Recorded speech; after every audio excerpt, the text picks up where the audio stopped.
Let's go to Andrea Mitchell, who, of course, follows all of this for us as our foreign affairs correspondent. Andrea, what do you hear there?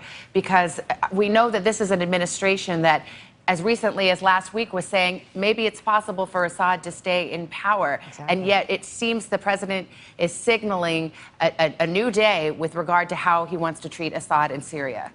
Absolutely, Savannah. This was startling because he said, I am flexible. My attitude towards Assad and Syria has changed. We had just heard from the Secretary of State last week that Assad could stay, that's up to the Syrian people, which a lot of people criticized because clearly the Syrian people have no power. They are being hammered from all sides. Now, he seems to be hinting at action and potentially military action. We were talking to our consultant, Jeremy Bash, earlier, who had been the chief of staff at the Pentagon and at the CIA, and he said there are options. There are air options. There are options from ships offshore. But both of those would put the U.S. in potential conflict with Russia, which now very much controls that airspace. They didn't 3 or 4 years ago, I should say, when President Obama did not pursue this option after President Assad in Syria had used chemical weapons against his own people, crossed a red line.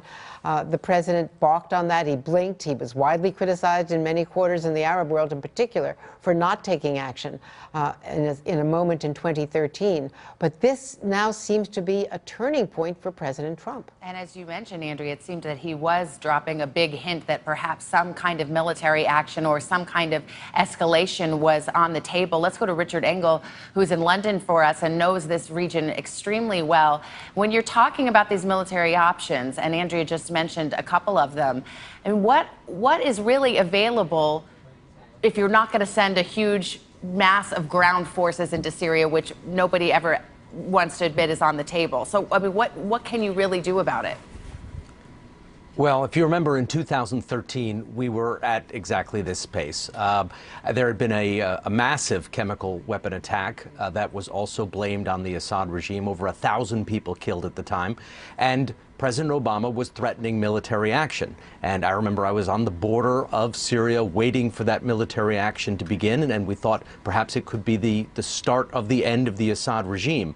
Then there was a deal brokered by Russia, and the U.S. backed away. But at the time, there was talk of a series of cruise missile strikes. There was a talk of using air strikes to attack Syrian regime targets, that it would be a several-week, potentially, military campaign.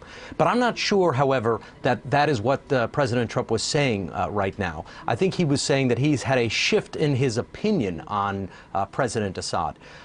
For months now, this administration, and as it was in transition, has talked about how effectively how strongmen in the Middle East, dictators like Assad, can be part of a solution, that they can be useful in the fight against extremist groups like ISIS. I think, however, he's come to the realization after this alleged chemical attack that Assad is actually part of the problem, that when he launches chemical attacks that kill innocent families, and there are still many families suffering in clinics in Syria today. We've seen some of the pictures of the survivors, and they are in terrible shape, that these kind of atrocities only fuel ISIS. Hey, NBC News fans, thanks for checking out our YouTube channel. Subscribe by clicking on that button down here, and click on any of the videos over here to watch the latest interviews, show highlights, and digital exclusives. Thanks for watching.